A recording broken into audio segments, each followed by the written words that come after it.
ಅಮ್ಮ ಈಗ ಚಳವನಕಟ್ಟಿ ಗಿರಿಯಮ್ಮನವರ ನೀವು ತುಂಬಾ ಅನುಯಾಯಿಗಳು ಅನ್ಕೋತೀನಿ. ಅವರ ಆರಾಧ್ಯ ದೈವ ಅನ್ಕೊಂಡು ನೀವು ಅವ್ರ ಬಗ್ಗೆ ಸಾಕಷ್ಟು ತಿಳ್ಕೊಂಡಿದ್ದೀರಾ, ಓದಿದ್ದೀರಾ, ಅವ್ರ ಬಗ್ಗೆನೇ ನೀವು ವಿಚಾರ ಮಾಡ್ತಾರೆ, ಅವ್ರ ಬಗ್ಗೆನೇ ಬರೀತೀರಾ. ಅದು ನಿಮ್ಮಿಂದ ಸುಮಾರು ನಾನು ತಿಳ್ಕೊಂಡಿದ್ದೀನಿ. ಅವ್ರ ಬಗ್ಗೆ ನನಗೊಂದಿಷ್ಟು ಸಂಪೂರ್ಣ ಮಾಹಿತಿ ಬೇಕು. ನಾನು ದಾಸ ಸಾಹಿತ್ಯ ಸೌರಭದಲ್ಲಿ ಪರೀಕ್ಷೆ ಕಟ್ಟಿರೋದ್ರಿಂದ ನನಗೆ ಸ್ವಲ್ಪ ಗೊತ್ತಿದೆ. ಅವ್ರದ್ದು ಒಂದು ಇದಿತ್ತು ಜೀವನ ಚರಿತ್ರೆ, ಅವ್ರ ಬಗ್ಗೆ ಸ್ವಲ್ಪ ಇನ್ನಿಷ್ಟು ಸಂಪೂರ್ಣ ಮಾಹಿತಿ. ಅಲ್ಲ, ಖಂಡಿತ ಎಲ್ಲರೂ ತಿಳ್ಕೊಳ್ಬೇಕಾಗದ್ದು. ಅದ್ರ ಮಹಿಳಾ ಮನೆಗಳಂತೂ ತಿಳ್ಕೊಳ್ಳೇಬೇಕಾದಂಥದ್ದು. ಎಲ್ಲ ಸ್ತರದಲ್ಲೂ ಅವ್ರದ್ದು ಇದು ಜಾಸ್ತಿ ಇದೆ. ರಾಣೆಬೆನ್ನೂರಿನ ಒಂದು ದಂಪತಿಗಳಿಗೆ ಮಕ್ಕಳೇ ಇರಲಿಲ್ಲ ಅಂತ ಹೇಳಿ ಅವರು ತುಂಬ ಮಕ್ಕಳಿಗಾಗಿ ತಪ್ಪಿಸ್ತಾ ಇರ್ತಾರೆ. ಶ್ರೀನಿವಾಸನ ಸೇವೆ ಮಾಡ್ತಾರೆ. ಆ ಶ್ರೀನಿವಾಸ ಸೇವೆಯಿಂದ ಹುಟ್ಟಿರೋ ಮಗು ಅದು, ಅದಕ್ಕೆ ಗಿರಿಯಮ್ಮ ಅಂತ. ಗಂಡು ಮಕ್ಕಳಾದ್ರೆ ಗಿರೀಶ, ವೆಂಕಟೇಶ ಅಂತ ಹೇಳ್ತಾರೆ, ಗಿರೀಶ ಅಂತ ಇಟ್ಟಿರ್ತಾರೆ. ಅದು ಯಾವ ಕಾರಣಕ್ಕೆ ಬಹುಶಃ ನಾವು ಕಲ್ಪನೆ ಏನ್ ಮಾಡ್ಬೋದು ಅಂದ್ರೆ ಪ್ಲೇಗಿನ ಕಾಯಿಲೆ ಇರ್ಬೋದು ಅಂತ. ಯಾವುದೋ ಒಂದು ರೋಗದಲ್ಲಿ ತಂದೆ ತಾಯಿ ಇಬ್ರು ಮಗು ಚಿಕ್ಕದವಳಿದ್ದಾಗನೇ ಸತ್ತೋಗ್ತಾರೆ. ತುಂಬಿದ ಮನೆ, ದೊಡ್ಡ ಮನೆ, ಕುಟುಂಬ, ಒಟ್ಟು ಕುಟುಂಬ, ಅವ್ರ ಚಿಕ್ಕಪ್ಪ ದೊಡ್ಡಪ್ಪ ಕಾಕ ಕಕ್ಕಿ ಅಂತ ಮಗು ಬೆಳೆಯುತ್ತೆ. ಯಾರು ಎಷ್ಟೇ ಇದು ಆದ್ರೂ ಕೂಡ ಆ ಮಗುಗೆ ಒಂದು ಭದ್ರತೆಗೋಸ್ಕರ ಒಂದು ಕೃಷ್ಣನ್ ಗೊಂಬೆ ಕೊಟ್ಟಿರ್ತಾರೆ ಅವ್ರ ಅಜ್ಜಿ. ಆ ಗೊಂಬೆ ಇಟ್ಕೊಂಡೇ ಬೆಳೀತಾ ಇರತ್ತೆ. ಎಲ್ಲಾರನ್ನೂ ಪ್ರೀತಿ ಮಾಡ್ತಾ ಇರ್ತಾರೆ, ಅದು ಅನಾಥ ಮಗು ಅಂತ ಹೇಳಿ. ಹಿಂಗಾಗಿ ಅದಕ್ಕೆ ಭಕ್ತಿ ಮತ್ತು ಮನೇಲಿ ದೊಡ್ಡವ್ರು ಹೋಗೋರ ಜೊತೆಗೆಲ್ಲ ದೇವಸ್ಥಾನಕ್ಕೆ ಹೋಗೋದು, ಹರಿಕತೆ ಕೇಳೋದು, ಮನೆಯಲ್ಲಿ ಅವರ ಮನೇಲಿ ಜೈಮಿನಿ ಭಾರತ, ಇದು ಗಮಕ, ಇದು ಎಲ್ಲ ಓದಿದ್ರೆ ಅದನ್ನ ಕೇಳ್ತಾ ಬೆಳೆಯೋದು. ಆ ಮಗುವಿನ ಬಾಲ್ಯದಲ್ಲೇನೆ ಎಲ್ಲಾ ಮಕ್ಕಳಂತೆ ಇಲ್ದಿರೋ ಭಕ್ತಿ ಪ್ರಧಾನ ಅದರಲ್ಲೇ ಬೆಳ್ಕೊಂಡ್ಬಂದ್ರು ಅವರು. ಕೃಷ್ಣನ್ನಂತೂ ಬಿಟ್ಟಿರ್ತಾನೆ ಇಲ್ಲ ಅಂತ ಅವರೇ ಹೇಳ್ತಾರೆ. ಹಂಗ ಬೆಳ್ಕೊಂಡು ಬಂದಾಗ ಅಲ್ಲಿ ಇದ್ರ ಗುಡಿಗೆ ಹೋಗ್ತಾ ಇದ್ರಂತೆ, ಹನುಮಂತ ದೇವ್ರ ಗುಡಿಗೆ ಹರಿಕತೆ ನಡೀತಾ ಇತ್ತಂತೆ. ಮೊದಲನೇ ಕೃತಿ ಅಲ್ಲಿದು ಅಂತ ಅವರ ಇತಿಹಾಸದಲ್ಲಿ ಬರುತ್ತೆ. ಮತ್ತೆ ಆಗಿನ ಕಾಲದ ಒಂದು ಪದ್ಧತಿಯಂತೆ ಮದುವೆ ಮಾಡ್ಬೇಕಲ್ಲ, ಬಹುಶಃ 8-10 ವರ್ಷದೊಳಗೆ ಮಾಡಿರ್ಬೇಕು ಅವ್ರ ಮದುವೆನ. ಅಲ್ಲಿ ಮಲೆಬೆನ್ನೂರು ಅಂತ, ರಾಣೆಬೆನ್ನೂರಿಂದ ಸ್ವಲ್ಪ ಒಂದು ತಾಸಿನ ಹಾದಿ. ಇವಾಗ ಆ ಹತ್ತಿರದಲ್ಲಿ ಶಾನ್ ಭೋಗರ ಮಗ ಬಿಷ್ಟಪ್ಪ ಅಂತ, ಅವ್ರಿಗೆ ಮದುವೆ ಮಾಡಿ ಕೊಟ್ಟು ಬಂದ್ರು. ಆ ಮದುವೆ ಮಾಡಿ ಕೊಟ್ಟು ಬಿಟ್ಟು ಬಂದ ಮಗುನ ವಾಪಸ್ ಕರ್ಕೊಂಡು ಬರ್ಲಿಲ್ಲ. ಅವಾಗ ಏನಿತ್ತು ಅಂದ್ರೆ ಹೆಣ್ಮಕ್ಳು ಮದುವೆ ಮಾಡ್ಕೊಟ್ರೆ ಮುಗೀತು, ಕುಲಕ್ಕೆ ಹೊರಗು. ಕೊಟ್ಟ ಹೆಣ್ಣು ಕುಲಕ್ಕೆ ಹೊರಗು ಅಂತ. ತಂದೆ ತಾಯಿ ಇದ್ರಾರು ಸ್ವಲ್ಪ ಅಲ್ಪ ಎಳ್ತಾ ಇರತ್ತೆ. ಅವ್ರಿಗೇನು ಇಲ್ಲಿದ್ರೇನು ಅಲ್ಲಿದ್ರೇನು ಅವ್ರ ಕೈಲಿ ಕೊಟ್ಟಿದೀವಿ, ಅವ್ರು ನೋಡ್ಕೋತಾರೆ. ಇವ್ರ ಭಾವನೆನೂ ಹಾಗೆ ಇರ್ತಿತ್ತು, ಆ ಕಾಲನೂ ಹಾಗೆ ಇತ್ತು. ನಾವು ಯಾವ್ದನ್ನೂ ಇದ್ ಮಾಡಕ್ಕಲ್ಲ. ಅತ್ತೆ ಮನೆಗೆ ಹೋದ್ರು. ಅಲ್ಲಿ ಅತ್ತೆ ಮನೆಯಲ್ಲೂ ತುಂಬಾ ಜನ, ಇವರು 4 ಸೊಸೆಯರು. ಆ ಮನೆಯಲ್ಲಿ ಇನ್ನೂ ಚಿಕ್ಕ ವಯಸ್ಸಲ್ಲಿ ಬಿಟ್ಟು ಬಂದಿದ್ದಾರೆ. ಇನ್ನ ಗಂಡನ ಸಂಪರ್ಕ ಏನಿರ್ಲಿಲ್ಲ. ಎಲ್ಲಾರ ಜೊತೆನೂ ಆಡ್ಕೊಂಡು ಊಟ ಮಾಡ್ಕೊಂಡಿದ್ರು, ಹೋಗ್ತಾ ಇದ್ರು, ಬರ್ತಾ ಇದ್ರು. ಅಲ್ಲೂ ಒಂದು ಪುಸ್ತಕ, ಇದು ಕೃಷ್ಣನ್ ಗೊಂಬೆ ಎಲ್ಲ ಇಟ್ಕೊಂಡಿದ್ರು. ಒಂದು ವಯಸ್ಸಿಗೆ ಬಂದಾಗ ಅವ್ರಿಗೆ ಅದ್ ಮಾಡ್ಬೇಕು, ಮೊದಲನೇ ರಾತ್ರಿ ಮಾಡ್ಬೇಕು ಅಂತ ಹೋದಾಗ ಆಕೆಗೆ ಯಜಮಾನ್ರಿಗೆ ಅಲ್ಲಿ ಸಾಧ್ಯ ಆಗ್ಲಿಲ್ಲ. ಹೆಣ್ಣು ಗಂಡು ಕೊಡೋ ಪರಿಸ್ಥಿತಿ ಬರ್ಲಿಲ್ಲ. ಧ್ವನಿನೂ ಕೇಳಿಸ್ತಂತೆ. ಹಾವು ಬಂತಂತೆ. ಹಾವು ಬಂದಾಗಿ ಹೊರಗಡೆ ಬಂದಾದ್ಮೇಲೆ ಆಕೆ ಹೇಳಿದ್ರಂತೆ, ಇಲ್ಲ ನಂಗೆ ಸಂಸಾರದಲ್ಲಿ ಇದು ಇಲ್ಲ ಅಂತ ಹೇಳಿ, ಆಸಕ್ತಿ ಇಲ್ಲ ಅಂತ ಹೇಳಿ. ಆಮೇಲೆ ಅಲ್ಲಿ ಇದ್ರೊಳಗೆಲ್ಲ ಏನ್ ಬರ್ದಿದ್ದಾರೆ, ಆಮೇಲೆ ಮುಂದೆ ಅವರೇ ನಿಂತ್ಕೊಂಡು ಮದ್ವೆ ಮಾಡ್ಸಿದ್ರು ಅಂತ. ಅವ್ರಿಗೆ ಆ ಕಡೆ ಸಂಸಾರದ ಕಡೆ ಎಚ್ಚರನೇ ಇಲ್ಲ ತಾವು ಅಂತ. ಆಮೇಲೆ ರಂಗನಾಥ್ ದೇವ್ರ ಗುಡಿ ಅಲ್ಲಿಂದ ಅವ್ರ ಅತ್ತೆ ಮನೆಯಿಂದ 1 ಕಿಲೋಮೀಟರ್. ಅಲ್ಲಿ ಹಳ್ಳ, ಬಟ್ಟೆ ಒಗೆಯಕ್ಕೆ, ನೀರು ತರಕ್ಕೆ ಹೋಗ್ತಾ ಇದ್ರಂತೆ. ಹೋಗೋರ ಜೊತೆ ಎಲ್ಲ ಇವ್ರು ಹೋಗೋದು ಬರೋದು. ಅವಾಗ ಎಷ್ಟೇ ಶ್ರೀಮಂತಿಕೆ ಜಮೀನ್ದಾರಿಕೆ ಇದ್ರು ಕೂಡ ಮನೆಯೆಲ್ಲಾರು ಕೆಲಸ ಮಾಡೋರು. ತಮ್ಮ ಮನೆ ಕೆಲಸ ತಾವೇ, ಇನ್ನು ಜಮೀನು, ಆ ಆಳು ಕಾಳಿಗೆ ಅಡಿಗೆ ಮಾಡಕ್ಕೇನೆ ಬೇಕು. ಹೀಗೆ ಆ ಕೆಲಸದಲ್ಲಿ ಇದ್ದಾಗ ಆ ದೇವಸ್ಥಾನಕ್ಕೆ ಹೋಗಿ ರಂಗನಾಥ್ ದೇವ್ರಿಗೆ ಭಕ್ತಿ ಜಾಸ್ತಿ ಆಯ್ತು. ರಂಗನಾಥ್ ದೇವ್ರು ಪ್ರತಿದಿನ ನೋಡಿದ್ರೆ ಊಟನೇ ಮಾಡ್ತಿರ್ಲಿಲ್ಲಂತೆ. ಏನೇ ಆಗ್ಲಿ ಹೋಗಿ ರಂಗನಾಥ್ ನೋಡ್ಕೊಂಡು ಬರ್ಬೇಕು ಅಂತ ಆ ಒಂದು ಇದ್ರೊಳಗೆ ಬೆಳೀತಾ ಬಂದ್ರು. ಒಂದೊಂದ್ಸಲ ಜೀವನದಲ್ಲಿ ತುಂಬಾ ಅಘಟಿತ, ಪವಾಡ ಅಂತ ಹೇಳ್ಬಾರ್ದು ಅದನ್ನ, ಅಘಟಿತ ಘಟನೆಗಳು ತುಂಬಾ ನಡೆದಿದೆ. ಆ ನಡೆದಾಗ ಆ ಒಂದೊಂದು ಭಕ್ತಿ ಪ್ರಸಂಗದಲ್ಲೂ ನಾನು ಎಲ್ಲಾ ಕಡೆನೂ ಬರೆದಿದ್ದೀನಿ. ಒಂದು 3-4 ನಾವು ನೋಡ್ಬೋದು ಅಂತಂದ್ರೆ, ಮೊದಲನೇದು ಬರ ಬರುತ್ತದೆ, ಮಳೆಗಾಲದ ಬರ ಬರುತ್ತೆ. ಅದಂತೂ ಪ್ರಸಿದ್ಧ. ಇವತ್ತು ನಾವು ಮಳೆಯ ದಯ ಮಾಡೋ ಹಾಡು ಹೇಳಿದ್ರೆ ನಮ್ಗೆ ಅದರ ಅನುಭವ ಸಿಗತ್ತೆ. ಅಂಥದ್ದು ಮಳೆಯ ಹಾಡು ಬರೆದು, ಅದು ಇವತ್ತಿನ ಕಾಲಕ್ಕೆ ಸಣ್ಣ ಹಾಡುಗಳಂತೂ ಸರಿ ಅಷ್ಟು ಸಿಕ್ಕಿಲ್ಲ. ಈ ಸಮಗ್ರ ಸಾಹಿತ್ಯ ಸಿಕ್ಕಿಲ್ಲ ಅನ್ನೋದು ಎಲ್ಲಾ ದಾಸರ ಇದೆ. ಸ್ತ್ರೀಯರಿಗೆ ಅಂತ ಏನು ಅನ್ಕೊಳ್ಬೇಕಾಗಿಲ್ಲ, ದಾಸರದೇ ಸಿಕ್ಕಿಲ್ಲ. ಆದ್ರಿಂದ ಇತ್ತೀಚೆಗೆ ಅವರ ತವರು ಮನೆಯವರು ಒಬ್ಬರು ಪಾಪ ಹೇಳಿದ್ರು, ನಮ್ಮ ಹಳೆಯ ಮನೆ ಇದ್ರೊಳಗೆ ಅವ್ರ ಹಸ್ತಪ್ರತಿ ಇತ್ತು, ಅದು ಮಳೆಗಾಲದಲ್ಲಿ ಅದು ಬಿದ್ದಾಗ ಪೂರ್ತಿ ಮಣ್ಣಪಾಲಾಯ್ತು, ಅಕ್ಷರಗಳೆಲ್ಲ ಹೋಯ್ತು ಅಂತ ಹೇಳಿದ್ರು. ಅಂದ್ರೆ ಈಗ ಒಂದು 60 ವರ್ಷದಿಂದ ಕೂಡ ಅದನ್ನ ಸಂಗ್ರಹ ಮಾಡ್ಲಿಲ್ಲ. ತುಂಬಾ ಸಾಹಿತ್ಯ ಹೋಗಿದ್ದು, ಸಿಕ್ಕಿಲ್ಲ, ಎಲ್ಲರೂ ಸಿಕ್ಕಿಲ್ಲ ಅವ್ರದ್ದು. ಹಂಗೆ ಅವರು ಬರಿತಾ ಹಾಡು ಹೇಳ್ತಾ, ಬರೆಯೋ ಪ್ರಶ್ನೆನೇ ಇಲ್ಲ, ಅಕ್ಷರ ಜ್ಞಾನ ಹೇಳೋದು ಕಂಠದಿಂದ ಕಂಠಸ್ಥವಾಗಿ ಒಬ್ಬರಿಗೊಬ್ಬರು ಹೋಗ್ತಾ ಇತ್ತು. ಆ ಪ್ರಸಿದ್ಧ ಹಾಡು ಅಂತಂದ್ರೆ ಈ ಹಾಡಿನ ಮುಖಾಂತರನೇ ಅವ್ರ ಜೀವನ ಚರಿತ್ರೆನ ಒಳಗ್ ಬಿಡ್ಬೋದು. ಬರ ಬಂದಾಗ ಒಂದು ಇದನ್ನ ತೆಗೆದಿರೋದು. ಮತ್ತೆ ಇವ್ರು ಬಂದಿರ್ತಾರೆ, ರಾಯರ ಮಠದ ಸುಮತೀಂದ್ರ ತೀರ್ಥರು ಅಲ್ಲಿಗೆ ಬಂದಿರ್ತಾರೆ. ಅಷ್ಟೊತ್ತಿಗೆ ಸ್ವಲ್ಪ ಅವರು ದೇವ್ರ ಕಡೆ ಒಲವು ಜಾಸ್ತಿ ಆಗಿರುತ್ತೆ, ದೇವಸ್ಥಾನದಲ್ಲೇ ಇರ್ತಾರೆ. ಬಂದವ್ರು ಹೋದವ್ರಿಗೆ ಇದನ್ನ ಉಪಚಾರ ಮಾಡ್ಕೊಂಡು ಅಲ್ಲೇ ಇರ್ತಾರೆ. ಜನಗಳಲ್ಲಿ ಆ ಥರನೂ ಇರ್ತಾರೆ, ಸ್ವಲ್ಪ ಉಪಚಾರ ಎಲ್ಲ ಇರುತ್ತೆ.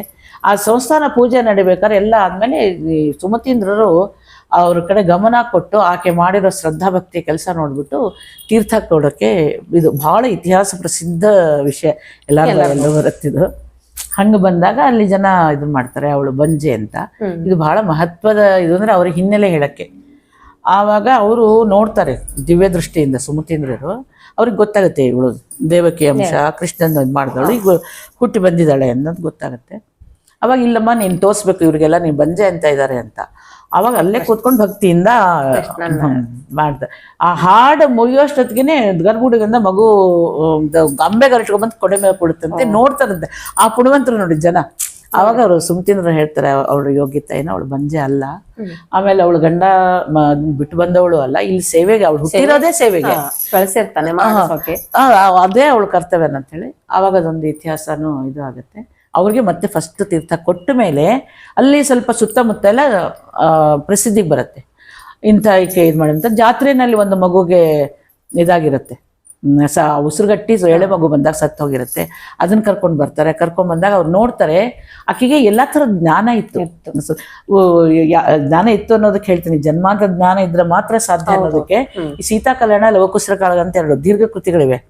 ಅದರಲ್ಲಿ ಮತ್ತು ಮೊನ್ನೆ ನಾನು ಮಾಡಿರೋ ಉದ್ದಾಲಿಕನ ಕಥೆನಲ್ಲಿ ಈ ಒಂದು ಸ್ತ್ರೀನಲ್ಲಿ ಗರ್ಭಿಣಿಯರ ದೇಹಸ್ಥಿತಿ ಬದಲಾವಣೆ ಆಗೋದು, ಬೈಕೆ ಆಗೋದು, ಬಾಣ ಎಷ್ಟು ಅನುಭವಿಸಿ ಬರೆಯೋದು ಅಂತ ಹೇಳ್ತಾರಲ್ಲ, ಆ ಥರದಲ್ಲಿ ಅಲ್ಲಿ ಅಂದ್ಮೇಲೆ ಅದೆಷ್ಟು ಜನ್ಮಾಂತರದ ಜ್ಞಾನ ಇದೆ ಅಂತ ಇಲ್ಲಿ ನೋಡೋರಿಗೆ ಬಂಜೆ ಅನಿಸ್ತಿತ್ತೆ ಹೊರತಾಗಿ ಸಂಸ್ಕಾರದಿಂದ ಎಲ್ಲ ಅವರು ಜ್ಞಾನಿಗಳು ಅಂತಾನೆ ಲೆಕ್ಕ. ಆ ಮಗುನ್ ಕೈಯಾಗಿ ತಗೊಂಡಾಗ ಅವ್ರಿಗೆ ಅನುಭವಿಸೇ ಬರೀತಿದ್ರು ಅವರು. ಇದು ಕಾಲ ಮೃತ್ಯು ಅಲ್ಲ ಅಂತ ಅವ್ರಿಗೆ ಅನ್ಸುತ್ತೆ. ಇದಕ್ಕೇನೋ ಒಂದು ಇದು ಅಪಮೃತ್ಯು ಬಂದಿದೆ ಅಂತ ರಂಗನಾಥ್ ದೇವ್ರನ್ನ ಬೇಡ್ಕೋತಾರೆ, ಆ ಮಗುಗೆ ಜೀವನ ಬರುತ್ತೆ. ಈ ಥರದ ಘಟನೆಗಳು ಅವ್ರ ಜೀವನದಲ್ಲಿ ತುಂಬಾ ಆಗ್ತಾ ಹೋಗುತ್ತೆ. ಆಗ್ತಾ ಹೋದಾಗ ಏನಂತ ಪ್ರಸಿದ್ಧಿಗೆ ಬಂದಾಗ ಜನಗಳು ಜಾಸ್ತಿ ಇದ್ ಮಾಡ್ತಾರೆ. ಒಂದು ಅಡಿಗೆದು ಬಹಳ ಪ್ರಸಿದ್ಧಿದು, ಗಂಡ ಏನೋ ಸೌದೆ ತಂದು ಹಾಕಲ್ಲ, ನಿಮ್ ಎಲ್ಲಾರು ಪತಿವ್ರತೆ ಅಂತ ಹೇಳ್ತಾರೆ, ನೀನು ಕಾಲ್ ಹಚ್ಚಿ ಅಡಿಗೆ ಮಾಡುವಂತೀರ ತಮಾಷೆ ಮಾಡಿದ್ರಂತೆ. ಅದನ್ನೇ ಮಾಡಿ ತೋರಿಸಿ ಅವಾಗ ಅವರು ಮಾವ ಬಂದು ನೋಡಿದ್ರಂತೆ, ಗಾಬರಿ ಆದ್ರಂತೆ ಅವ್ರಿಗೆ. ಇಲ್ಲಮ್ಮ ತಾಯೇ ನೀನ್ ಇದು ಇದ್ದಿ, ನಿನ್ ಕಾಲಲ್ಲಿ ಅಗ್ನಿ ಇದು ಎಲ್ಲ ಇದೆ, ನೀ ಏನಾದ್ರು ಜಾಸ್ತಿ ಮಾಡಿ ನಮ್ಮನ್ನ ನೋಡ್ರೆ ನಾವು ಸುಟ್ಟೋಗ್ತೀವಿ, ನೀ ಮಾಡ್ಬಿಡ ಶಾಂತ ಆಗು ಅಂತೇಳಿ ಮಾವನೇ ಹೇಳಿದ್ರು ಅಂತ ಇತಿಹಾಸದಲ್ಲಿ ಬರುತ್ತೆ. ಕೆಲವೊಂದು ವಿಷಯನ ಈ ತವ್ರ ಮನೆ ರಾಣೆಬೆನ್ನೂರಿಗೆ ನಾನು ಸಂದರ್ಶನಕ್ಕೆ ಹೋದಾಗ, ಸುಮಾರು ನಾನು ಹೋದಾಗ್ಲೇನೆ ಅವ್ರಿಗೆ ಒಂದು 70 ವರ್ಷ ಇತ್ತು. ಅವ್ರು 11 ವರ್ಷಕ್ಕೆ ಮದುವೆ ಆಗಿ ಬಂದವ್ರಂತೆ. ನಾನು ಹೋಗಿದ್ದೆ 96ನೇ ಇಸ್ವಿನಲ್ಲಿ, ಈಗಾಗಲೇ 30 ವರ್ಷದ ಹಿಂದೆ. ಅವಾಗ ಅವ್ರಿಗೆ 70 ವರ್ಷ ಆಯ್ತು. ಅವ್ರು 11 ವರ್ಷದ ಮದುವೆ ಆಗಿ ಬಂದಾಗ ಅವ್ರ ಮನೆಯಲ್ಲಿ ಒಂದು 100 ವರ್ಷದ ಅಜ್ಜಿ ಇತ್ತಂತೆ, ಮಡಿ ಹೆಂಗಸು. ಅವರು ಗಿರಿಯಮ್ಮನ್ನ ಅಗ್ಗದಿ ತುಂಬಾ ಹತ್ತಿರದ ಅವ್ರು ಹೇಳ್ತಾ ಇದ್ದ ವಿಷಯ ಎಲ್ಲ ತುಂಬಾ ವಿಷಯ ಹೇಳಿದ್ರು. ಅವಾಗ ಈ ಅತ್ತೆ ಮನೇಲಿ ಕಷ್ಟಪಟ್ಟಿದ್ದು ಇದು ಮಾಡಿದ್ದು ಎಲ್ಲ ವಿಷಯಗಳನ್ನ ಅವ್ರು ಹೇಳಿದ್ರು. ಹಿಂಗಾಗಿ ಆಕೆಯ ಒಂದು ದೈವಿಕತೆ, ದೈವತ್ವ ಇಲ್ಲದ್ರೆ ಸಾಮಾನ್ಯವಾಗಿ ಬರಲ್ಲ. ಆ ಭಕ್ತಿ, ಅದು ಆದರ್ಶಮಯ ಭಕ್ತಿ ಅವ್ರು ಮಾಡಿದ್ರು ಅಂತ ಬರೀ ಗಿರಿಯಮ್ಮನವ್ರಿಗೆ ಅಂತ ಮಾಡೋ ಹಾಗಿಲ್ಲ. ಇವತ್ತು ನಾವು ಕೂಡ ಇವತ್ತಿನ ಪರಿಸ್ಥಿತಿನಲ್ಲಿ ಕೂಡ ಭಗವಂತನ ಪಾದ ನಂಬಿ ಗಟ್ಟಿ ಕೈ ಹಿಡಿದು ಕೇಳಿದ್ರೆ ಖಂಡಿತ ಕೆಲಸಗಳಾಗುತ್ತೆ. ಅದನ್ನ ನಾವು ಅನುಭವಕ್ಕೆ ತಗೊಂಡ್ಬರ್ಬೇಕು. ನಾವು ಇವ್ರನ್ನೆಲ್ಲ ಭಕ್ತರು, ಮೀರಾಬಾಯಿ ಆಗಿರ್ಬೋದು, ಸಕುಬಾಯಿ, ಏನೋ ಮೂಟೆ ಅತ್ತೆ ಗೋಧಿ ಬೀಸ್ ಅಂತ ಕುಡ್ಸಿರ್ತಾರೆ, ಪಾಂಡಪ್ಪ ಬಂದು ನಮಗೆ ಇಲ್ಲಿ ಎಲ್ಲೋ ನಾವು ಆ ಭಕ್ತಿಗಳನ್ನ, ಭಕ್ತಿಯ ರುಚಿ ಗೊತ್ತಿಲ್ಲ ಅಥವಾ ಆ ಭಕ್ತಿ ನಮ್ಮಲ್ಲಿ ಹುಟ್ಟತಾ ಇಲ್ಲ. ಅದಕ್ಕೆ ನಾವು ಪ್ರಯತ್ನ ಮಾಡಬೇಕು. ನಮಗೇನ್ ಬೇಕು ಅನ್ನೋದನ್ನ ನಾ ದುಡ್ಡು ತಗೊಳ್ತೀನಿ ಅಥವಾ ನಾನು ನನ್ನಿಂದ ಮಾಡ್ಕೋತೀನಿ ಅನ್ನೋದಕ್ಕಿಂತ ಭಗವಂತನಿಂದ, ಇಂಥ ಭಕ್ತರಿಂದ, ಈ ತರ ಸಾಧಕರಿಂದ ನಾವು ಅವರಿಂದ ಕಲಿಬೇಕಾದದ್ದು ಬಹಳ ಇದೆ ಜೀವನದಲ್ಲಿ. ಯಾಕಂದ್ರೆ ಅವರು ನಮ್ಮಂಗೆನೆ ಒಂದು 200 ವರ್ಷ ಕಳೆದ 2 ಶತಮಾನದಲ್ಲಿ ಇದ್ದವ್ರು ಅಷ್ಟೇನೆ. ಅಂದಮೇಲೆ ಇದು ಬಹಳ ನಂಗೆ, ನಮ್ ದೊಡ್ಡಪ್ಪ ಫಸ್ಟ್ ಟೈಮ್ ಸಿಕ್ಕಾಗ ಅಂಥ ಏನ್ ತಾಪತ್ರ ಇರ್ಲಿಲ್ಲ, ಆದ್ರೂ ದೊಡ್ಡ ಸಂಸಾರ, ದೊಡ್ಡ ಇದು ಎಲ್ಲ ಇತ್ತು. ಆವಾಗ ಅವರು ಹೇಳಿದ ಮಾತದು, ಇಂಥವ್ರನ್ನ ಓದಬೇಕು ನೀನು. ನಮ್ ದೊಡ್ಡಪ್ಪನ ಅನುಗ್ರಹ ಇದು, ಭೀಮಾಚಾರ್ಯ ಅಂತವ್ರು. ಓದಿದಾಗ ನಿಮ್ಗೆ ಸ್ಫೂರ್ತಿ ಬರುತ್ತೆ. ನಿಮ್ದೇನು ಕಷ್ಟ ಅಲ್ಲ, ನಿಮ್ಗೇನು ತೊಂದರೆ ಇಲ್ಲ, ನೀವು ಸುಖವಾಗಿದ್ರಿ. ಆದ್ರೆ ನಿಮಗೆ ನೀವೇ ಇದು ಮಾಡ್ಕೊತಾ ಇದ್ರ ಆರೋಪ. ಅದಕ್ಕೆ ಹಿಂಗೆದ್ದು ಬರ್ರಿ ಅನ್ನೋದನ್ನ ಕಿರಿಯ ಮುಖಾಂತರ ತೋರಿಸಿದ್ದು. ನಾವೊಂದು ವಿಷಯ ಹೇಳ್ಬೇಕು, ನನಗೆ ಸಂದರ್ಶನದ ಬಗ್ಗೆ ಅಷ್ಟೊಂದು ಇದು ಇರ್ಲಿಲ್ಲ. ಹಾಡ್ತಿದ್ದೆ, ಅಪ್ಪ ಅಮ್ಮ ಅಜ್ಜಿ ಇವರೆಲ್ಲ ಒಂದು ಇದು ನನಗೆ ಅದರಿಂದ ಬೆಳೆದ್ ಬಂದವರು, ಹೀಗಾಗಿ ಹಾಡು ಸಹಜವಾಗಿ ಇತ್ತು. ಗೋವಾಕ್ ಬಂದ್ಮೇಲೆ ನಾನು ಸ್ವಲ್ಪ ನಿರೂಪಣೆ ಮತ್ತು ಸಾಹಿತ್ಯದಲ್ಲಿ ಎಲ್ಲ ಸ್ವಲ್ಪ ಹಾಡೋದು, ಎಲ್ಲ ನಿರೂಪಣೆ ಮಾಡೋ ಕಾರ್ಯಕ್ರಮ ನಡೆಸೋದು.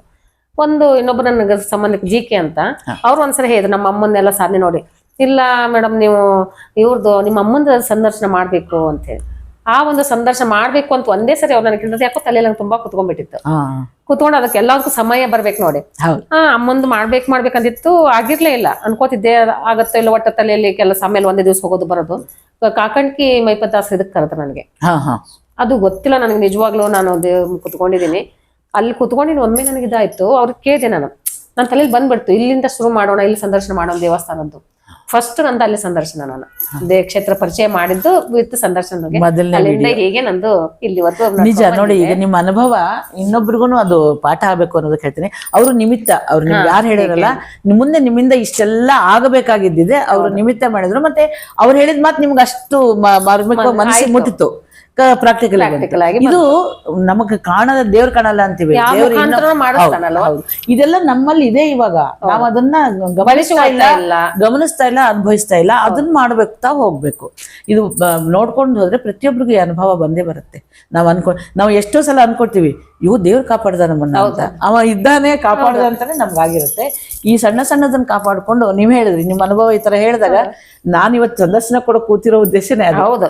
ನಾನ್ ನನ್ನನ್ನ ಹೇಳ್ಕೋಬೇಕು ಅನ್ನೋ ಉದ್ದೇಶಕ್ಕಿಂತ ಈಗಿನವ್ರಿಗೆ ದೇವರಲ್ಲಿ ಭಕ್ತಿ ಅದು ಇದೆ, ಅಲ್ಲಿ ಶಕ್ತಿ ಇದೆ, ನಾವು ಅದ್ರ ಕಡೆ ಗಮನ ಕೊಡಬೇಕು ಅನ್ನೋದು ಗೊತ್ತಾಗಬೇಕು. ಈ ತರ ನೀವು ಮಾಡ್ತಿರೋ ದೊಡ್ಡ ಇದು ಉಪಕಾರ ಕೊಡ್ತಾ ಇರೋದು. ಈಗ ಎಷ್ಟು ಜನದ ನಾವೇ ನೋಡಿದೀವಲ್ಲ, ನಿಮ್ದು ಇದೆಲ್ಲ ಸಾರ್ಥ ಹೇಗಿದೆ ಅನ್ನೋದೊಂದು ಪ್ರಪಂಚದ ಅರಿವು ಬರುತ್ತೆ. ಬಹಳ ಒಳ್ಳೆ ಇದು ನಿಜವಾಗ್ಲೂ. ನಂತರ ಈಗ ಸ್ವಲ್ಪ ಅರ್ಧಕ್ಕೆ ಬಂದಿವಿ ನಾವು ಗಿರಿಯಮ್ಮನವ್ರದ್ದು. ಅವರು ಮತ್ತೆ ಮನೇಲಿ ಬಂದು ಅವ್ರು ಒಂದಿಷ್ಟು ಘಟನೆಗಳನ್ನ ಹೇಳಿದ್ರೆ, ಈಗ ಮುಂದೆ ಅವರ ಕೊನೆಯ ಸ್ವಲ್ಪ ಹೇಳ್ಬೇಕು ನನಗೆ. ನಿಜ, ಅವ್ರಿಗೆ ಇದೆಲ್ಲ ಒಂದು ಅಘಟಿತ ಘಟನೆ ಆದಾಗ ಏನಾಯ್ತು, ಗಿರಿಯಮ್ಮನ ಹತ್ರ ಹೋದ್ರೆ ಸಮಸ್ಯೆಗಳು ಪರಿಹಾರ ಆಗುತ್ತೆ, ಕಷ್ಟ ಪರಿಹಾರ ಆಗತ್ತೆ ಅಂತ ಸುತ್ತ ಹಳ್ಳಿಗೆಲ್ಲ ಪ್ರಚಾರ ಆಯ್ತಿದ್ದು. ಆ ಪ್ರಚಾರ ಆದಾಗ ಎಲ್ಲರೂ ಬರಕ್ ಶುರು ಮಾಡಿದ್ರು. ನಮ್ಮ ಸಮಸ್ಯೆ ಯಾರಿಗಿಲ್ಲ, ಒಂದೊಂದ್ ಮನೇಲಿ ಅಷ್ಟಷ್ಟು ಸಮಸ್ಯೆ ಇದ್ದೇ ಇರುತ್ತೆ. ಪ್ರತಿಯೊಬ್ರು ಬಂದು ಅವ್ರಿಗೆ ಇದು ಮಾಡ್ತಾ ಇದ್ರು, ಇದನ್ನ ಪರಿಹಾರ ಮಾಡಿ, ಮನಸ್ಸಲ್ಲಿ ರೋಗ ಅದು ಇದು ಅಂತ ಮಾಡ್ತಾ ಇದ್ದಾಗ ಅವರು ಯೋಚನೆ ಮಾಡಿದ್ರು.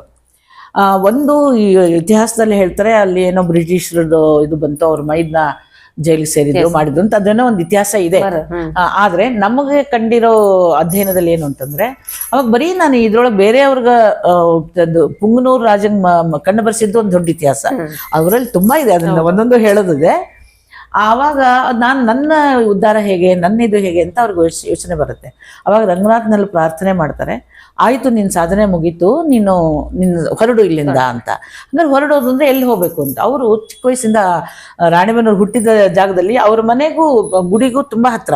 ಅವ್ರು ಆಡಿದ್ರು ಹನುಮಂತೇವ್ರ ಗುಡಿಲೇ ಆಡ್ಬೇಕು, ಬಿದ್ರು ಅಷ್ಟು ಇದು ಇದ್ದದ್ದು. ಹಿಂಗಾಗಿ ಪ್ರಾಣದೇವ್ರು ಪ್ರಾರ್ಥನೆ ಮಾಡ್ತಾರೆ ಅವರು, ನಾನು ಏನ್ ಮಾಡ್ಬೇಕು ಅಂತ. ಇಲ್ಲ ನಿಂಗೆ ಮುಂದೆ ಹಾದಿ ಆಗತ್ತೆ, ಹೊರಡು ಅಂತ ರಂಗನಾಥ್ ಅವ್ರ ಅಪ್ಪಣೆ ಕೊಡ್ತಾರೆ. ಅಲ್ಲಿಂದ ಒಂದು 4 ಕಿಲೋಮೀಟರ್ನಲ್ಲೇ ಒಂದು ಊರಿದೆ, ಕೊಕ್ಕನೂರು ಅಂತ. ಕೊಕ್ಕನೂರು ಆಂಜನೇಯ ಬಹಳ ಪ್ರಸಿದ್ಧಿ, ನೀವು ನೆಕ್ಸ್ಟ್ ಹೋದ್ರೆ ಅಲ್ಲಿ ಹೋಗಿ ಬನ್ನಿ, ತುಂಬಾ ಪ್ರಸಿದ್ಧಿ. ಇತಿಹಾಸ ಅಲ್ಲಿ ಇದೆಲ್ಲ ತುಂಬಾ ಚೆನ್ನಾಗಿದೆ. ಅಲ್ಲಿ ವರ ಕೇಳ್ತಾರೆ, ಹೂ ಕೇಳ್ತಾರೆ, ಅಂದ್ರೆ ಏನಾದ್ರು ಪ್ರಶ್ನೆ ಇದ್ರೆ ಕೇಳ್ತಾರೆ. ಅಲ್ಲಿ ಹನುಮಂತರದ್ದು ಪಾದಕೆ ಮಾಡಿಟ್ಟಿರ್ತಾರೆ, ಚಪ್ಪಲಿ, ಚಮ್ಮಾರರೇ ಚಪ್ಪಲಿ ಮಾಡ್ತಾರೆ. ಅದೇ ತಲೆಮಾರು ಇದೆಯಂತೆ, ಮಾಡಿರ್ತಾರೆ. ಅವನು ಹನುಮಂತ ದೇವ್ರು ರಾತ್ರಿ ಎಲ್ಲ ಸಂಚಾರ ಮಾಡ್ತಾರೆ ಅಂತ ಚಪ್ಪಲಿ ಹಾಕೊಂಡು. 1 ವರ್ಷಕ್ಕೆ ಆ ಚಪ್ಪಲಿ ಸವಿಯತ್ತೇರಿ ಅದನ್ನ ಮತ್ತೆ ಮಾಡಿರ್ತಾರೆ. ಅಷ್ಟು ಸತ್ಯ ಅಲ್ಲಿ ಇದೆ, ಇನ್ನೂ ನಡೀತಾ ಇದೆ ನೋಡಿ. ಈಗ ಕೂಡ ಇದೆ, ನಡೀತಾ ಇದೆ. ನಮ್ಮ ನೋಡೋ ಕಣ್ಣು ಆ ಕಡೆ ಹುಡ್ಕೊಂಡು ಹೋಗ್ಬೇಕಷ್ಟೇ, ಅವಾಗ ನಮ್ಗೆ ಅನುಭವಕ್ಕೂ ಬರುತ್ತೆ. ನಾವು ಎಲ್ಲಾರು ಅದನ್ನ ನೋಡುವ ದೃಷ್ಟಿಕೋನಗಳು ಹೇಗಿರ್ತಾರ ಆ ತರ ನಾವು ನಂಬಿದ್ರೆ ನಮ್ ಅನುಭವಕ್ಕೆ ಭಗವಂತ ಸಿಗೋದೇ ಅನುಭವಕ್ಕೆ. ಕಣ್ಣಿಗೆ ಶಂಕ ಚಕ್ರ ಅದೆಲ್ಲಾನು ಬಿಟ್ಟಾಗ ನಮ್ಮ ಅನುಭವಕ್ಕೆ, ನಮ್ಮ ಹೃದಯದೊಳಗೆ ಇದ್ದಾನೆ, ನಮ್ಮನ್ನು ಕಾಪಾಡಕ್ಕೆ ಅಂತ. ಹಂಗೆ ಅಂತ ಅಲ್ಲಿ ಮತ್ತೆ ಸ್ವಲ್ಪ ದಿವಸ ಸೇವೆ ಮಾಡ್ಕೊಂಡು ಕೊಕ್ಕನೂರೊಳಗಿರ್ತಾಳೆ. ಕೊಕ್ಕನೂರಿನಲ್ಲಿ ಆ ಆಂಜನೇಯದಿಂದ ಸ್ಪಷ್ಟತೆ ಬರುತ್ತೆ ಅವ್ರಿಗೆ. ನೀನು ಇಲ್ಲಿಂದ ಹೊರಡು, ಆ ಮಾರ್ಗ ಕೂಡ ತೋರಿಸ್ತಾರೆ ಅಂತ ಹೇಳ್ತಾರೆ. ಅಲ್ಲಿ ಮುಂದೆ ದಾಗಿನಕಟ್ಟಿ ಇದು ಅಂತೆಲ್ಲ ಇದು ಬಂದು ಈ ಶಿವಮೊಗ್ಗದ ಹತ್ರ ಕಮ್ಮಾರಗಟ್ಟೆ, ತುಂಗಭದ್ರಾ ನದಿ ತೀರ, ಅಲ್ಲಿಗೆ ಬರ್ತಾರೆ. ಅಲ್ಲಿ ಬಂದಾಗ ಪ್ರಾಣದೇವರಿಂದಾನೇ ನಿಂಗೆ ಅಲ್ಲಿ ಕೊಕ್ಕನೂರಲ್ಲೇ ಸೂಚನೆ ಸಿಕ್ಕಿರುತ್ತೆ ಅವ್ರಿಗೆ ನಿಮ್ಗೆ ಇದಾಗತ್ತೆ ಅಂತೇಳಿ. ಆಮೇಲೆ ಆ ಭಕ್ತರು ಎಲ್ಲಿದ್ರು ಚಿಕ್ಕ ವಯಸ್ಸವ್ರಿಗೆ ಇನ್ನೂ ಏನ್ ಜಾಸ್ತಿ ಇಲ್ಲ, ಅವ್ರು ಬಹಳ ಚಿಕ್ಕ ವಯಸ್ಸಲ್ಲಿ ಸತ್ತಿದ್ದಾರೆ. 35ರಿಂದ 40 ಅಂತಾರೆ, 40ರಿಂದ 45 ಅಂತಾರೆ. ಯಾಕಂದ್ರೆ ಅವಾಗ ಇದು ಇರ್ಲಿಲ್ಲ, ಯಾವ್ದನ್ನು ಜನನ ಸರ್ಟಿಫಿಕೇಟ್ ನಮಗೆ ಇಲ್ಲ ಇನ್ನು. ಈಗ ನಮ್ಗೆ ಯಾರಾದ್ರು ಬರ್ತ್ ಸರ್ಟಿಫಿಕೇಟ್ ನಮ್ಮ ಹತ್ರ ಇಲ್ಲ. ಸರಿ ಬರ್ತಾರೆ, ಬಂದು ಅಲ್ಲಿ ಆಂಜನೇಯನ ಅದು ಜನ್ಮೇಜಯ ಪ್ರತಿಷ್ಠೆ ಐತೆ, ತುಂಬಾ ಚೆನ್ನಾಗಿದೆ. ಇಷ್ಟು ಪುಟ್ಟ ಹನುಮಂತೇವರು ತುಂಬಾ ಚೆನ್ನಾಗಿದೆ ಅಲ್ಲಿ ತುಂಗಭದ್ರಾ ನದಿ ತೀರದಲ್ಲಿ. ಅದು ಅಲ್ಲ, ಕಮ್ಮಾರ್ಕಟ್ಟೆ. ಇದು ಸೇವೆ ಮಾಡಿದ್ದು ಮಲೆಬೆನ್ನೂರಿಗೆ 4 ಕಿಲೋಮೀಟರ್, ಅಲ್ಲಿಂದ ನಡ್ಕೊಂಡು ಹೋಗೋರು ಇದ್ರಂತೆ. ಅಲ್ಲಿ ಸೇವೆ ಮಾಡ್ಕೊಂಡು ಆ ಹನುಮಂತೇವ್ರ ಗುಡಿ, ಊರಿಗೊಂದು ಹನುಮಂತೇವ್ರ ಗುಡಿ, ಹಳ್ಳಿಗೊಂದು. ಅದಕ್ಕೇನು ಅಂತ ಇದು ಇರ್ತಾ ಇರ್ಲಿಲ್ಲ, ಸುಮ್ಮನೆ ಒಂದು 4 ಛಾವಣಿ ಹಾಕಿ ಬಿಡ್ತಾ ಹಂಗೆ ಇದ್ದಿದ್ದಂತೆ. ಇವ್ರು ಹೋಗಿ ಇದ್ದ ಮೇಲೆ ಭಕ್ತರು ಇವರು ಎಲ್ಲಿದ್ರು ಆಗತ್ತೆ ಅಂತ ಅಲ್ಲೇ ಜನ ಹುಡ್ಕೊಂಡ್ ಬರ್ತಿದ್ರಂತೆ ಇವ್ರನ್ನ.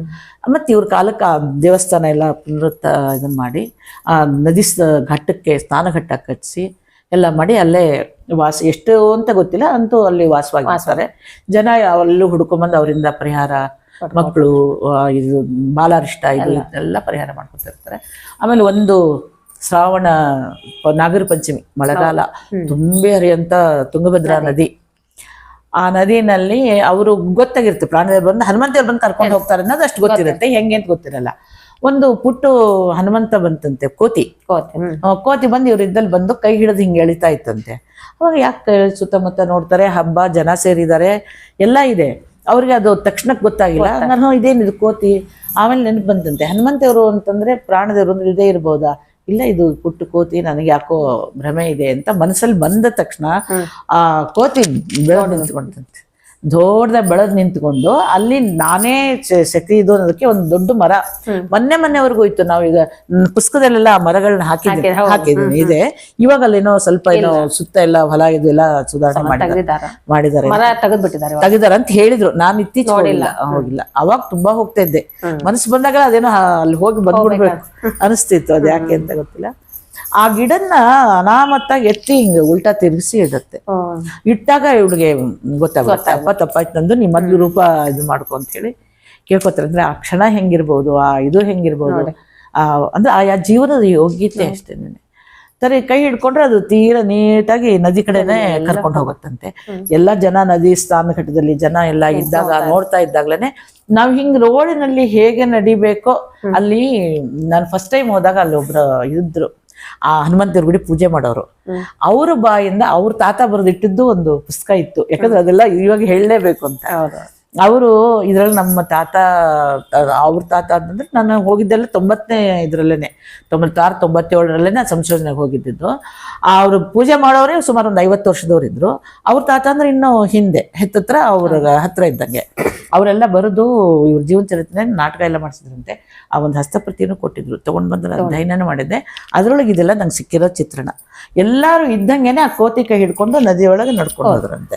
ಅಂದ್ರೆ ಈ ನಾವು ನದಿ ನೀರು ಸೆಳವು ನೋಡಿದಾಗ ಗಾಬರಿ ಆಗ್ಬೇಕಲ್ಲ, ಅದು ಯಾವುದೇ ಥರದ ವಿಕಾರಗಳಿಲ್ಲ, ನೀಟಾಗಿ ನಡ್ಕೊಂಡು ಹೋಗಿ ಯಾರು ನೋಡ್ತಾ ಇದ್ದಾಗ ಹಾ ಅಂತ ಇದ್ದಾಗನೆ ಕಣ್ಣದೇ ಕಾಣ್ದಂಗೆ ಹೋದ್ರು ಅಂತ. ಈ ಅಂತ್ಯದ ಇದ್ರ ಬಗ್ಗೆ ನನಗೆ ಅನ್ಸಿದ್ದು ಒಂದೆರಡು ಮಾತು. ಒಂದು ನಾಗರ ಪಂಚಮಿ ತವ್ರ ಮನೆಗೆ ಹೋಗೋ ದಿವಸ ಎಲ್ಲಾರು ಓಡಿ ಮಕ್ಕಳು ಆ ತಾಯಿ ಹನುಮಂತೇವ್ರ ಕರ್ಕೊಂಡು ಹೋಗ್ಲಿಕ್ಕೆ ತವ್ರ ಮನೆಗೆ ಅಣ್ಣ ಬರ್ತಾರೆ, ತಂಗಿ ಬರ್ತಾರೆ ಅಂತ ಹೇಳ್ತೀವಿ. ಹಾಗೆ ಬಂದು ಪ್ರಾಣದೇವರೇ ಬಂದು ಕರ್ಕೊಂಡು ಹೋಗಿ ಮತ್ತೆ ಸೇರ್ಕೊಂಡ್ರು. ಮತ್ತೆ ಈ ಸಾಧು ಸಂತರಿಗೆಲ್ಲ ಹೀಗೆ ಇದು ಇಲ್ಲ ಅಂತ ಹೇಳ್ತೀವಿ, ಏನು ಸಂಸ್ಕಾರ ಅಗ್ನಿ ಇದು ಸುಡೋದು ಮಾಡೋದು ಈ ತರ ಇಲ್ಲ ಅಂತ ಹೇಳ್ತಾರೆ. ಹಿಂದೆ ಎಲ್ಲ ಎತ್ತುಗಳನ್ನೆಲ್ಲ ನದಿನಲ್ಲಿ ತೇಲ್ಬಿಡೋದು. ಇವಾಗ್ಲೂ ಮೊನ್ನೆ ನಾವು ಇದ್ರ ಪ್ರಯಾಗದಲ್ಲಿ ನೋಡಿದ್ವಿ, ಒಬ್ಬ ಸ್ವಾಮಿಗಳನ್ನ ಅವ್ರನ್ನ ನದಿ ಪ್ರಯಾಗದಲ್ಲಿ ದೇಹಕ್ಕೆ ಕಲ್ಲು ಕಟ್ಟಿ ಮಾಡಿ ಬಿಟ್ರು.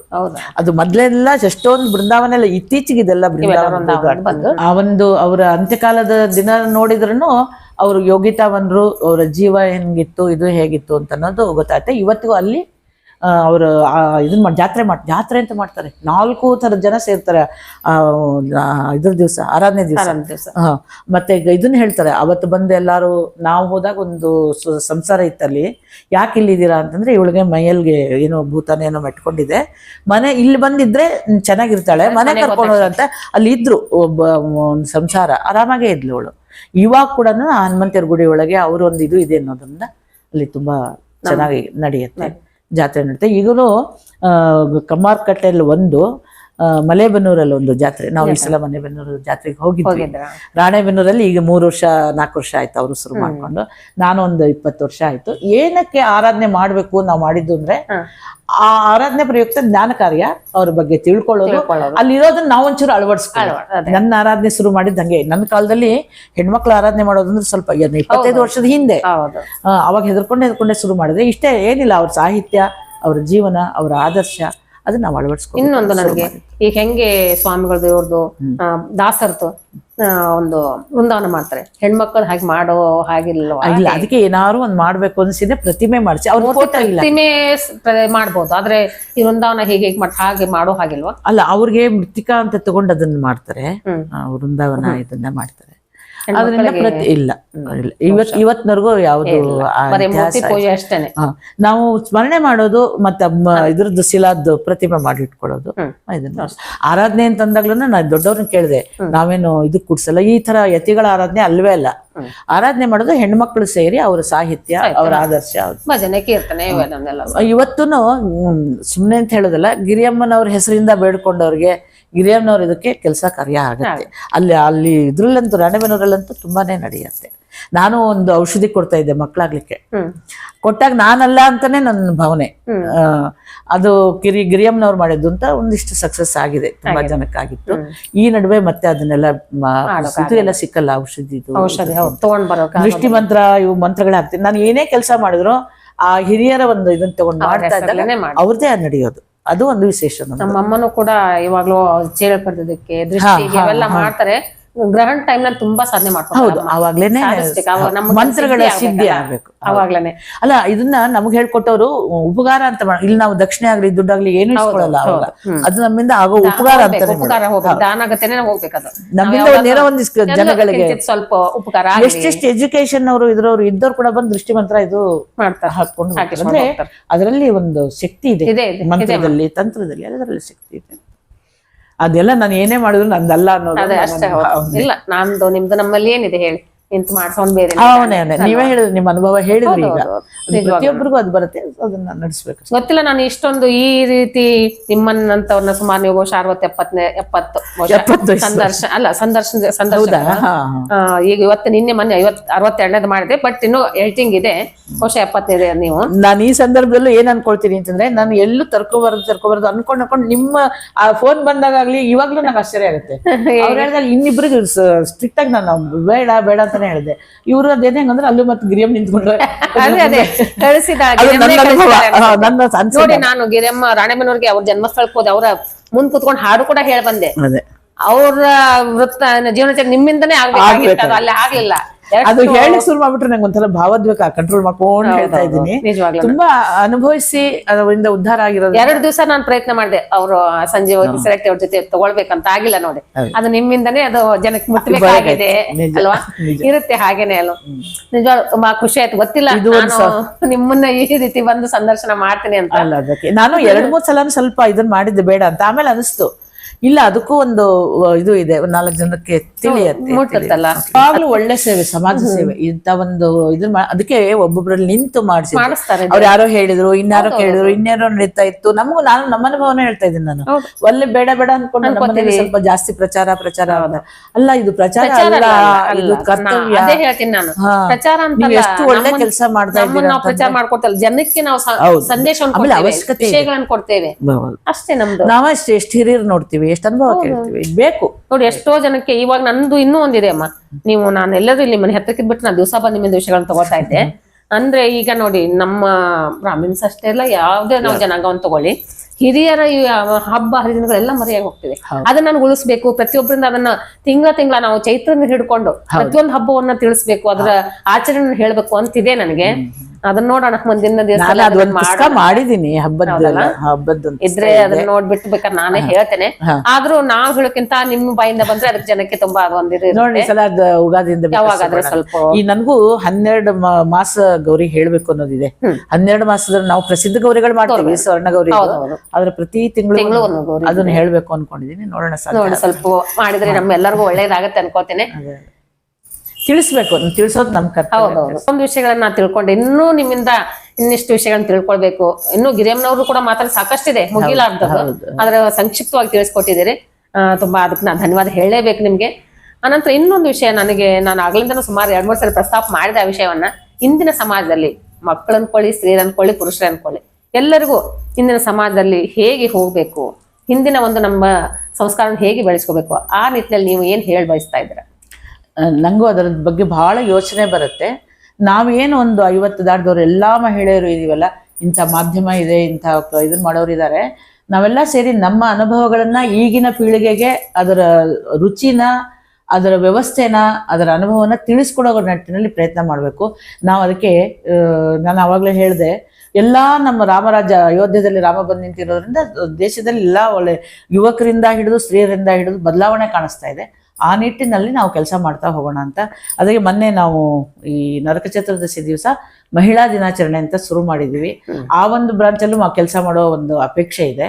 ಜನ ಸಂಘಟನೆ ಮಾಡಬೇಕು, ಇದನ್ನ ತಾಯಂದ್ರು ಮಾಡಬೇಕು, ಅಜ್ಜಿರು ಮಾಡಬೇಕು, ಎಲ್ಲರೂ ನಮ್ಮ ಜವಾಬ್ದಾರಿ ಅನ್ಕೊಂಡು ಮಾಡಬೇಕು. ಅಂದ್ರೆ ಒಂದು ಇದು ಆಗತ್ತೆ. ಇಂಥವ್ರ ಸಹಕಾರ ಇದೆ. ನಾವು ಮನೇಲೆ ಕೂತ್ಕೊಂಡು ನಮ್ಗೆ ಏನು ಆಗಲ್ಲ, ಮಾಡಲ್ಲ ಅಂದ್ರೂ ನಮ್ಮ ಕೈಲೇ ಮಾಡಿಸ್ತಾರೆ. ಈ ಅಖಿಲ ಅಂತವ್ರ ಇದನ್ನ ತಗೊಂಡು ನಮ್ಮ ಸಮಾಜನ, ನಮ್ಮ ಮನೇನ ನಾವು ಚೆನ್ನಾಗಿ ಇಟ್ಕೊಳ್ಳೋಣ ಅಂತ. ಇನ್ನೊಂದು ಹೆಮ್ಮೆ ಅನಿಸ್ತದೆ, ನಮ್ಮ ಶ್ರೀ ಹರಿಸ್ ನನ್ನ ಗುಂಪಲ್ಲಿ ಅವರು ಕೂಡ ನನಗೆ ಬೆಂಬಲಿಗರಾಗಿ ನಿಂತಿದ್ದಾರೆ. ಮತ್ತೆ ಅದು ಒಂದು ಸಂಸ್ಥೆ ಅಲ್ಲದೆ ಮೈತ್ರಿ ಸಂಸ್ಥೆ, ಅವ್ರ ಉಪಾಧ್ಯಕ್ಷರು, ನಾನು ಒಬ್ಬ ಸಂಘಟನಾ ಕಾರ್ಯದರ್ಶಿ ಅಂತ ಹೇಳಿ ಅಲ್ಲಿ ಒಂದು ಸ್ವಲ್ಪ ನಮ್ಮ ಕೈಲಾದ ಮಟ್ಟಿಗೆ ಕೆಲಸವನ್ನ ಮಾಡ್ತಾ ಇದ್ದೇವೆ. ಹೀಗೆ ಇಂಥ ಸಂಘಟನೆಗಳ ಮೂಲಕವಾದ್ರೂ ನಾವು ಒಂದಿಷ್ಟು ವಿಷಯಗಳನ್ನ, ಬದಲಾವಣೆಗಳನ್ನ ತರೋ ಪ್ರಯತ್ನ ಮಾಡೋಣ ಅಲ್ವಾ? ಅಖಿಲ ಕುರಂದವಾಳ ಅಂತವ್ರು ಇನ್ನ 10 ಜನ ಆಗ್ಬೇಕು, ಸಂಘಟನೆ ಮಾಡೋರು, ಪ್ರಚಾರ ಮಾಡೋರು, ವಿಷಯ. ಮತ್ತೆ ಅವ್ರ ಸ್ವಂತಕ್ಕೂ ಎಲ್ಲ ಒಂದು ಅನುಭವ ಇರೋದ್ರಿಂದ ಅದು ನಿಜವಾಗ್ಲೂ ಕಾರ್ಯಗತ ಆಗತ್ತೆ ಅನ್ನೋದು ಅಪೇಕ್ಷಣೀಯ. ಅಮ್ಮ, ತುಂಬಾ ನಿಮ್ಮೆಲ್ಲ ಕೆಲಸಗಳು ಸುಮಾರು ಪಾಪ ನಿಮ್ಮೆಲ್ಲ ಅನುಷ್ಠಾನ ಏನೇನೋ ಇರ್ತವೆ, ಅದೆಲ್ಲವನ್ನ ಬದಿಗಿಟ್ಟು ನೋಡಿ, ಎಲ್ಲ ಪಾಪ ಮಕ್ಕಳು ಮೊಮ್ಮಕ್ಕಳೆಲ್ಲ ಹೊರಗಡೆ ಕಳಿಸಿ ನನಗೋಸ್ಕರ ಸಮಯವನ್ನು ಕೊಟ್ರಿ. ಹೀಗಾಗಿ ನಾನು ನನ್ನ ವೈಯಕ್ತಿಕವಾಗಿ ನನ್ನ ಗೋವಾ ಕನ್ನಡ ಯೂಟ್ಯೂಬ್ ವೀಕ್ಷಕರೆಲ್ಲರ ಪರವಾಗಿ ನಮಗೆ ಹೃತ್ಪೂರ್ವಕ ಧನ್ಯವಾದಗಳನ್ನು ಅರ್ಪಿಸ್ತೇನೆ. ಅಲ್ಲ, ಆ ಶಕ್ತಿ ನಿಮ್ಮಲ್ಲಿದೆ. ಎಲ್ಲರೂ ಸಹಕಾರ ಕೊಟ್ಟಿದ್ದಾರೆ ಅಂದ್ರೆ ನೀವು ಮಾಡ್ತಿರೋ ಕೆಲಸಕ್ಕೆ ಅದು ಒಳ್ಳೇದು ಅನ್ನೋದೇ ಸಾಕ್ಷಿ. ಎಲ್ಲ ಮಾಡಿ ನಿಮ್ಮ ಆಶೀರ್ವಾದ ನಮ್ಗೆ ಇರ್ಲಿ ಅಷ್ಟೇನೆ. ಖಂಡಿತ ಆಶೀರ್ವಾದ ಎಲ್ಲ ದೊಡ್ಡವ್ರದ್ದು, ಹಿರಿಯರು ದೊಡ್ಡವರು, ನಮ್ಮ ಸಂಸ್ಕಾರ, ಅವರು ನಿಮ್ಮ ಆಶೀರ್ವಾದ ಇದ್ದೇ ಇದೆ. ಅದರಲ್ಲಿ ನಾನು ಅಂತಲ್ಲ, ದೊಡ್ಡವರ ಆಶೀರ್ವಾದ. ನನ್ನ ಅಭಿಲಾಷ ಇದು ಜಾಸ್ತಿ ಇದೆ, ಶುಭ ಹಾರೈಕೆ ಇದೆ. ಇದು ಬಹಳ ಮುಂದೆ ಹೊರ್ಕೊಂಡು ಹೋಗ್ಲಿ, ಇಂಥ ಕೆಲಸಗಳು ನಡೀತಾ ಇರಲಿ. ಹರೇ ಶ್ರೀನಿವಾಸ. ಎಲ್ಲರಿಗೂ ನಮಸ್ಕಾರ.